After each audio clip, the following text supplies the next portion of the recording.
түүний нэрийг Иммануэль гэж хэлэх болно гэсэн. Иммануэль, энэ үгийн утга нь бидэнтэй хамт байдаг хүчит бурхан. Үнэхээр жинхэнэ амьд бурхан байдаг бол бурхан юм бол тэр хүч чадалтай бас бидэнтэй хамт байдаг тийм л бурхан байх хэрэгтэй байх. Хүн төрлөختний өнөөдрийн хүртэл шийдэж чадаагүй олон асуудлууд байдаг. Гим нүгэл, өвчин зовлон, өвхөл хагцал, там. Хүн хизээч өөрийнхөө хүч чадлаар эдгээр асуудлыг шийдэж чадахгүй. Харин жинхэнэ амьд бурхан бол тэр энэ бүгдийн дээгүрх эрх мэдэлтэй бас хүч чадалтай нэгэн байх учиртай. Мөн жинхэнэ амьд бурхан нүдтэй боловч харж чадахгүй, чихтэй боловч сонсож чадахгүй, амтаа боловч ярьж чадахгүй, хүний гараар бүтээгдсэн хиймэл шүтэн биш. Харин тэр амьд хүч чадалтай тийм л бурхан байх учиртай. Тэр биднээс алс хол байдаг. Бидний амьдралыг ойлгож мэдэхгүй, зүгээр нэг бэлэгдлийн тийм бурхан биш.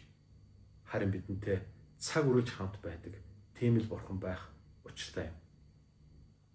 Рик Хойд 1962 онд төрсөн. Төрхийн хүндрэлээс болж тэрээр насан туршийн сунга бас хэл ярианы бэрхшээлтэй нэгэн болсон байна. Тэр 11 нас хүрэхдээ компьютерийн тусгай програмаар өөрийгөө илэрхийлж эхэлсэн. Хүү нэгэн удаа ааваа би гүйлтийн уралдаанд оролцож үзмээр байна гэж. Хүүгийнхээ хүслийг биелүүлэхийн тулд аав нь түүнийг тэрэгцэр дээр түрээд тэрхүү уралдаанд оролцсон. Барайнд орсныхоо дараагаар хүү аавдаа хандаж, "Аава, та надтай хамт гүйх үед, та надтай хамт байх үед би хүчгүй биш, харин хүчтэй. Би хөгжлийн бэрхшээлтэй биш, харин эрүүл болж чаддгаа" гэж хэлсэн гэдэг. Үүнээс хойш аав нь түүнийг 30 гаруй жилийн туршид нийт 1100 гаруй олон уралдаанд маратон гүйлтэд хүртэл авч явсан гэдэг. Насан туршдаа аав хүү хоёр хамтдаа гүйж спортын ертөнцид гайхамшигтай түүхийг үлдээж чадсан байдаг. Хожим аав нь инхүү хэлсэн гэдэг. Би хүүдээ 2 гараа 2 хөлөө зээлүүлэн өгч бас түүнтэй хамт байсан учраас тэр чадсан гэж хэлсэн гэдэг. Бидэнтэй хамт байдаг. Биднээс хол биш. Яг бидэнтэй хамт байдаг. Бидний амьдралд хамтдаа гүйж, унах үед минь биднийг босгож, биднийг ялалт өөд хөтлөн дагуулдаг тийм л бурхан бидэнд хэрэгтэй. Тэгвэл амьд бөгөөд хүч чадалтай. Мөн үргэлж бидэнтэй хамт байдаг. Тэр бурхан бол, тэр жинхэнэ бурхан бол Иммануэль, Есүс Христ гэдэгт та итгэрэй. Бид хамтдаа тоолго номыг үзэж байгаа. Тоолго номын түүх бол Израильчуудын түүх, нөгөө талаас Бурханы түүх. Бурхан хэрхэн Израильчуудыг 40 жилийн туршид хөтлөн дагуулсан бэ? Цөл мэд амьдралын туршид Бурхан тэднийг итгэмжтэйгээр хөтлөн дагуулсан. Бурхан тэдэнтэй хамт байсан учраас, тэр Иммануэль бурхан учраас тэд барайнд орж чадсан юм. Тэгвэл энэ тоолго номын гайхамшигтай түүхээс бид үргэлжлүүлэн хамтдаа суралцаж, бид ч гэсэн цөл мэд бидний амьдралд хамт байгаа тэр л бурхантай хамт. Тэр ялалт өөдөө, барай өөдөө хамтдаа бүгдээрээ уршилцгаая. За тэгэхээр бид тоолго номоо үргэлжлүүлэн өнөөдөр 14 дугаар бүлгийг үзэх болно. За энэ хэсгийг бид амьд итгэл гэж нэрлэсэн байна. Бидний итгэл амьд уу, үхмэл үү гэдэг нь асуудалд хандах хандлагаас илүүгээр харин бурханд хандах бидний хандлагаас шалтгаалдаг юм.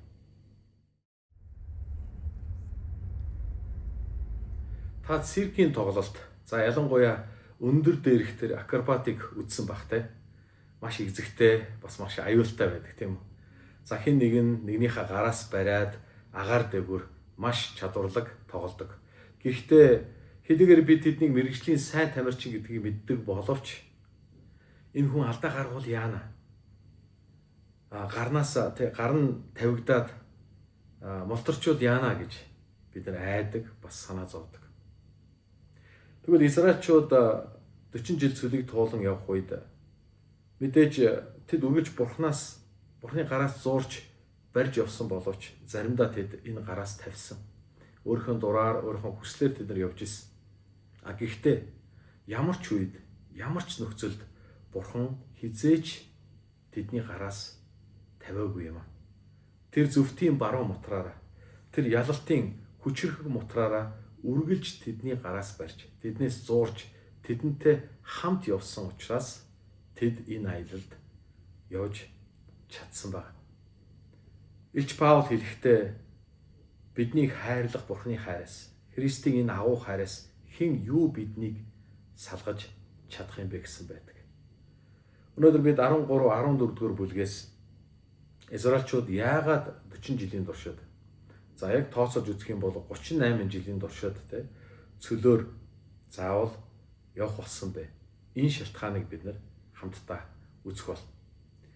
За тэгэхээр Мөсе Израилийн 12 овг аймгаас нэг хүмүүсийг, за эдгээр бол зүгээр нэг мундаг сайн тагнуурчид биш те, ахлагч нар гэж хэлсэн. Мэдээж ахлагч нар бол итгэлийн хувьд бол одоо маш мундаг итгэлтэй хүмүүс байж таарна те. За эдгээр 12 ахлагчдыг томилоод Бурхны тэдэнд өгөх Канаан нутгийг 40 өдрийн туршид тагнуул хийж тандахаар тэднийг илгээсэн. За эдгээр эргэж ирээд эдний дийлэнх нь буюу 10 хүн нь үнэхээр сайхан нутаг байна, гэхдээ бид нар тэнд орч чадахгүй гэж хэлсэн. Харин 2 хүн буюу бидний мэдхээр Йошуа, Калеб хоёр маань Бурхан тэр газар нутгийг бидэнд өгсөн учраас, Бурхан бидэнтэй хамт байгаа учраас бид чадна гэсэн. Харамсалтай нь Израильчууд бид чадахгүй гэдэг тэр итгэлгүй сонголтыг хийсэн ба. Үүнээс болоод Бурхан тэдний 40 хоногийг нь 40 жил болгож цөлөөр тэднийг явуулсан. Израилийн итгэлгүй, дуулуургүй үеийнхэн буюу 20-с дээш насны Израилийн анхны үеийнхэн бүгд цөлд өгцгөөс. Харин шинэ үе буюу дараагийн үе гарч ирэх үед Йошуа, Калеб нар тэднийг удирдах Канаан нутг руу орч чадсан. Энэ түүхийг бид нар сайн мэдж байгаа. Тэгэхээр Йошуа, Калебийн гайхамшигтай итгэл хаанаас гарсан юм болоо? Петр их эзэн минь, би таныг өхөн үхтлээд авах болно. Би хизээч таныг орхихгүй, танаас урахгүй гэж хэлсэн. Гэхдээ тэр Есүсээс урсныг бид нар мэднэ. Мэдээж эзэн минь би танд хайртай, би танд үнэнч гэдэг нь түүний чин сэтгэлийн итгэлийн хүчил байсан. Гэхдээ тэр бүтлгүүцсэн. Тэгвэл бид нар ч гэсэн яг Петртэй адилхан эзэнд хайртай боловч маш олон удаа бид нар бүтлгүүцсэн гэдгийг бидний өнгөрсөн амьдралын түүх бидэнд харуулж өгдөг бах тийм. Тэгэхээр итгэл гэдэг нь биднээс биш, Бурханаас ирдэг. Итгэлтэй байна, итгэлээс сахин хамгаална гэдэг нь хүн өөрийнхөө хүчээр хийж чадахгүй. Харин ариун сүнсний тусламж бидэнд заавал хэрэгтэй байдаг. 13 дугаар бүлгийн 1-3 дугаар ишлэгийг бид нар харах юм бол энэ бүх түүх, энэ бүх үйл явдлын цаанд Бурхан байгаа гэдгийг бид нар харах хэрэгтэй. Хэн Израильчуудыг Египтээс чөлөөлсөн бэ? Энэ гайхамшигтай түүхийг хэн эхлүүлсэн бэ? Бүр эртнээс Йосефийг Египтэд аваачсан. Бүр түүний өмнө Авраамд би чиний үр удмыг чөлөөлөн гайхалтай энэ ерөөлийн газрыг өгөх болно гэж амласан. Энэ бүхэн Бурханаас эхэлтэй гэдгийг бид нар харж байгаа. Тэгвэл та бидний амьдрал хаанаас эхэлтэй вэ? Хинээс эхэлтэй вэ? Бидний амьдралын үйл явдал, түүх бүх зүйлийн цаана Бурхан байгаа гэдэгт та итгээрэй. Тэм ч учраас Библи хэрэгтэй бидний амьдралын бүх зүйл Бурханаас, бүх зүйл Бурханаар, бүх зүйл Бурхан руу гэсэн тэр үг байдаг. Тэгвэл амьд итгэл бол Бурхан бүх зүйлийг удирддаг. Бүх зүйлийн цаана Бурхан байгаа. Бурхан бүх зүйлийг эхлүүлсэн бөгөөд тэр төгсгөх болно гэдэгт итгэдэг тийм итгэл юм аа. Бурхан бидэнтэй хамт байгаа. Бурхан одоо ч гэсэн ажиллаа хийж байгаа. Тэр амдалтаа сахих болно гэдэгт Йошуа, Калеб нар итгэсэн байна. бидний амьдралд тохиолддог ямар нэгэн саад бэрхшээл нь бидэнд итгэлээ харуулах, итгэлээ практик хийхтэй, итгэлээ ашиглах тийм боломжийг бидэнд үргэлж өгч байдаг гэдгийг та санаарай. Дайн тулалдаан Бурхны гарт байдаг. Ялагдах нь Бурхны шийдвэр байдаг. Тагнуучид сайн муу хоёр мэдээг авч ирсэн те. Мэдээд сайн мэдээ нь бол үнэхээр Канаанууд бол сүү балаар бэлхсэн тансаг сайхан газар нутаг байна. Гэхдээ муу мэдээ нь тэнд байгаа дайчт нь том биетэй хүчрхэг учраас бид тэдэнтэй тулдна гэдэг нь яг л зарцаа шиг бид будаа болно гэж. Мэдээж энэ бол яг үнэн байсан. Бодит үннийг хэлсэн. Гэхдээ Израильчууд хэрвээ тэд өнөөдрийн хүртэл явсан замаа эргэж харах юм бол Египтээс хэн тэднийг чөлөөсөн бэ? Тухайн үед дэлхийн хамгийн хүчрэг айран болох Египтийн хүчит айрмыг тэд өөрсдийнхөө хүч чадлаар биш Бурхны хүч чадлаар ялч чадсан гэдгийг тэд мартсан ба. Аливаа тулалдаа, сүнслэг тулалдаа Бурхных байдаг. Бурхны гарт байдаг. Давид Голиатыг өөрийнхөө хүчээр ялаагүй. Харин тэр түмэн цэргийн эзний нэрээр түүнийг ялан дийлсэн. Итгэл гэдэг бол харах үнцэг байдаг. Итгэлтэй хүний харах үнцэг өөр, итгэлгүй хүний харах үнцэг өөр гэсэн үг тийм. Израилийн дайчид Голиатыг харахтаа тэд итгэлгүй байсан учраас тэр дэндүү том харагдсан. Тэгээд тэр дэндүү том учраас би түүнийг ялч чадахгүй гэж. Харин Давид тэр дэндүү том учраас би түүнийг алдахгүйгээр дүүгүрээрээ харваж ялах болно. Энэ ялгаа байна. Тэгэхээр жинхэнэ итгэл биднийг ялалт руу хөтлөн дагуулдаг гэдэг гайхамшигтай жишээний нэг бол энэ байна. Тэгэхээр тагнуулчид эргэж ирэх үед Израильчуудын дунд мэдээж маш том маргаан үүссэн байх тийм үү. Гэхдээ тэд нар олонхын буюу 10 хүний үгийг сонссон байна. 14 дугаар бүлгийн эхний 4 ишлэгийг харах юм бол тэд Йошуа Калебыг сонсоог. Харин олонхыг тэд нар сонгосон. Тэгвэл өнөөдөр та бид нар ямар вэ? Бид амьдрал дээр Бурхны үг, Бурхны хүслээс илүүгээр заримдаа хүнийг дагах, олонхыг дагах тийм хандлага бидэнд илүүтэй байдаг.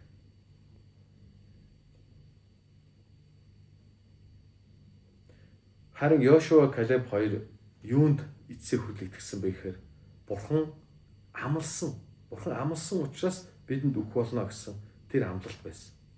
Тэгэхээр итгэл гэдэг бол бид өөртөө итгэж байгаа юм биш те. Бид Бурханд итгэж байгаа гэсэн. Бурхан хинбэ гэдэгт итгэж байгаа. Мөн Бурханы үг ба амлалтанд бид нар өөрсдөө итгэлийг тавьж байгаа гэсэн үг. Энэ итгэлийг бид нар ашиглаж амьдрал дээр бид нар хэрэглэх хэрэгтэй. Хэрвээ ашиглаж чадахгүй юм бол хэрэглэгдэхгүй юм бол тийм итгэл байгаад яах юм бэ гэж. Ийм итгэлгүй байгаа израильчуудыг харахтаа Бурхан та нар хизээ болтол итгэлгүй байх юм бэ? Хизээ болтол та нар дуулуургүй байх юм бэ? Хизээ болтол та нар энэ итгэлгүй байдлаа дахин давтсаар үргэлжлүүлсээр байх юм бэ гэж. Энэ бол тоолго ном дээр гардаг израильчуудад хандсан Бурханы зөвхөрлийн мессеж байна. Хойчин бид нар сайн мэдээний номдор хаан бол Есүс бас дагардагчдаас олон удаа та нар хизээ болтол итгэлгүй байх юм бэ гэж асуусан байдаг. Тэгвэл Бурхан энэ асуултыг та биднээс асуух юм биш үстэй. Амьд итгэл, үхсэн итгэл, хүмүл итгэл хоёрын ялгаа нь тийм ээ. Бид амьдралдаа тохиолдож байгаа асуудалд хандах хандлага биш. Харин Бурханд хандах хандлага байдаг юм а гэж бид хамтдаа үзэж байгаа. Тэгэхээр энэ израильчуудын итгэлгүй дуулуургүй байдлаас болж Бурхан ямар шийдвэр гаргасан бэ гэхээр тэд цөл 40 жил дахиад явах ёстой болсон. Гэхдээ 40 жилийн дараа Бурхан амлалтаа сахин тэднийг Канаан нутг руу хөтлөн дагуулсан байна. Тэгэхээр яг энэ үед израильчуудын ахлагчид, тагнуулчид, бөөнөр ард түмэн хоорондоо хилцчихсэн. Тэнд хоёр янзын үг байна. Нэг талаас Бурхны үг, нөгөө талд тэр Израильчуудын ард түмний олонхын үг, олон хүмүүсийн үг. Магадгүй заримд нь хэрүүл маргаан өө юм болж исэн баг тийм. Тэр энд бид нар сонголдох хийх хэрэгтэй. Өнөөдөр ч гэсэн бидний эргэн тойронд хүмүүсийн олон янзын үг, санаа бодлоод явждаг. Харин нөгөө талд нь Бурхны үг байдаг. Алийг бид нар сонгох юм бэ гэж. Хэрвээ Бурхан үгээ хэлэх юм бол Бурхны үг ирэх үед бид дугуй болсон дээр. Бид дугуй байсан дээр. Тэгэхээр амьд итгэл гэдэг бол Бурхан ярихад дугуй болдог. Чимээгүйгээр түүнийг сонсдог. Тэгээд түүнд итгэж түүний дагуу үйлддэг. Яг л Йошуа, Калеб хоёр шиг. Бурхны үг үргэлж хүний үгийг, хүмүүсийн үгийг ялдаг юм гэдэгт та итгэхэр. Есүс Ярийн охиныг өвчтөө байхад нь эдгэхийн тулд гэрлүүн явж ирсэн. Харин замд нь тэдний гэрээс хүмүүс ирээд охинт нь өвчлээ. Одоо багшд төвөг удаад яах юм бэ гэж. Тэгэхээр энэ их сайхан үг юм шиг, ийдэг үг юм шиг боловч нөгөө талаас харах юм бол энэ бол итгэлгүй үг. Есүс өвчтөө хүнийг бол эдгэж чадна. Харин өвчсөн учраас одоо Есүс юу ч хийж чадахгүй. Харин Есүс тэдний үгийг сонсог. Миний хувьд энэ охин амьд байна гэж хэлсэн. Тэр явсан. Тэгээд тэр охин дээр очиод Талита кум бос охин минь гэж хэлэх үед аль хэзээ өгсөн байсан тэр охин амьлаж бос. Бурхны үг ирэх үед үхмэл газарт амьдрал бий болдог. Бурхны үг ирэх үед гайхамшиг бий болдог. Тэгвэл Бурхны үг бидэн дээр ирэх үед магадгүй бидний дотор байгаа үхмэл, амьдралын үхмэл хэсэг болгон амьдарч эхэлдэг. Бидний дотор байгаа үхмэл итгэл маань бас амьдарч эхэлдэг. Өнөөдөр таны амьдралд үхмэл биттэй. Бурхан байхгүй бол, Бурхан туслахгүй бол үхэх гээд байгаа тийм асуудлууд байна. Харилцааны эсвэл эрүүл мэндийн ч юм уу, гэр бүлийн тал дээр ч юм уу те. Янз бүрийн хэсэг дээр тэр үхмэл хэсэг байгаа бол эзэн дээр ирээч. Эзний үг таны амьдралд ирэх үед тэр үгс нь амьлах болно гэж. Онцгойлон хэрэг өнөөдөр бидний итгэл үхмэл байгаа бол эзэн бидэн дээр ирээсэ. Эзний үг бидэн дээр ирээд Талита кум гэж тунгаглах үед бидний итгэл Бурхны өмнө амьдран амьлаж үнэхээр амьд хүч чадалтай тийм итгэл болоосоо гэж хүсэж байна. Бодит байдал бидний нүдэнд харагддаг. Харин Бурхны амлалт итгэлд харагддаг. Өөрөөр хэлбэл бидний нүд бодит байдлыг хардаг. Харин бидний итгэл Бурхны амлалтыг хардаг юм. Йошуа, Калеб хоёр мэдээж Израилийн үлдсэн тагнуулууд буюу 10 тагнуултай яг адилхан тэд харж ирсэн. Яг адилхан бодит байдлыг тэд нар харсан. Гэхдээ тэд нар бас тэдний харж чадахгүй Бурхны үг ба амлалтыг тэд нар харж ирсэн байна. Тэгэхээр өнөөдрийн түүх биднэрт 3 зүйлийг сургаж байна. Эхнийх нь бидний амьдралын бүх зүйл эзнээс эхлэлтэй. Эзэн бидний амьдралыг, бидний итгэлийн энэ гайхамшигтай амьдралыг эхлүүлсэн бөгөөд бүрэн төгс гайхамшигтайгаар дуусах болно гэдэгт та итгээрэй. Ямар ч нөхцөл байдалд эзэн бидэнтэй хамт байж бидний хөтлөн дагуулж удирддаг гэдэгт эзний үг ба амлалтанд та өөрийнхөө итгэлийг тавиарай. Хоёрт нь дайн тулаан гэдэг бол биднийх биш. Ялалт нь зөвхөн Бурханаас ирдэг. Бурханд найдаж ялсан тэр Давид шиг итгэлээр хардаг нэгэн байгаасай. За гуравт нь мэдээж Бурханы үг бидэн дээр ирэх үедтэй. Бурханы үг хүний үгийг ялдаг. Бурханы үг ирэх үед үгс нэгэн амилдаг. Ус нь дарс болж хүчит давалгаа намддаг. Бурханы үг ирэхэд гайхамшиг бий болтгоо гэсэн. Онцгойлон өнөөдрийн сургаалаар дамжуулан бид Бурхан минь миний итгэлийг та амьд байлгаж өгөөч. Миний итгэлийг та амьдруулаач. Талита кум гэж та тунхаглаад миний итгэлийг таны өмнө амьд болгон сэргээн босгож өгөөч гэж хамтдаа залбирцгаая. Тэгээд бидний нүд, хүний нүд гэдэг бол үргэлж бодит байдлыг, асуудлыг хардаг. Харин бидний итгэл бол үргэлж Бурхны амлалтыг бидэнд харуулдаг гэсэн үг. Тэгэхээр бидний урд байгаа давхын аргагүй өндөр уул эсвэл хүчит аимшигтай тэр салхи шуурга давалгаа байж болох юм. Бид түүнийг харах юм бол тэр биднэрт асар том харагдана. Харин бид Бурхныг харах юм бол Бурхны дэргэд тэр нь өчүүхэн харагдах болно. Бид асуудлыгаа бодоол шаналаад байх юм бол тэр нь бидний дотор улам том болдог. Харин бид нар Бурхны үгийг бодож, Бурхны амлалтнаас барьж тэр үгийг бясалгах үед Бурхны үг асуудлаас нь илүү том, илүү бодиттой, илүү хүчтэй байдаг. Тэгээд бид Зерубабел шиг том уула чи юу юм бэ? Миний өмнө тал болгохтоо гэж хэлж чадах болно. Та өөрийнхөө амьдралд байгаа бодит асуудал яг л Израильчуудын өмнө байсан шиг тэр бодит асуудлыг харахтаа энэ дэндүү хэцүү байна, энэ дэндүү том байна гэж Бурханд гомдлож хашгирахаас илүүгээр харин тэр том асуудлуудад миний Бурхан чамаас том, миний Бурхан та нараас агуу хүч чадалтай гэж итгэлээрээ тунхагладаг нэгэн байгаасаа гэж хүсэж байна. Тэгэд энэ бүгдийн эцэст Бурхны амлалтанд бүгдээрээ итгэж найзацгаая. Би өөрийн зөвхт баруун мотраар, хүчит мотраар, ялалтын мотраараа чамаас атхан чамтай хамт үргэлж байх болно гэж хэлсэн.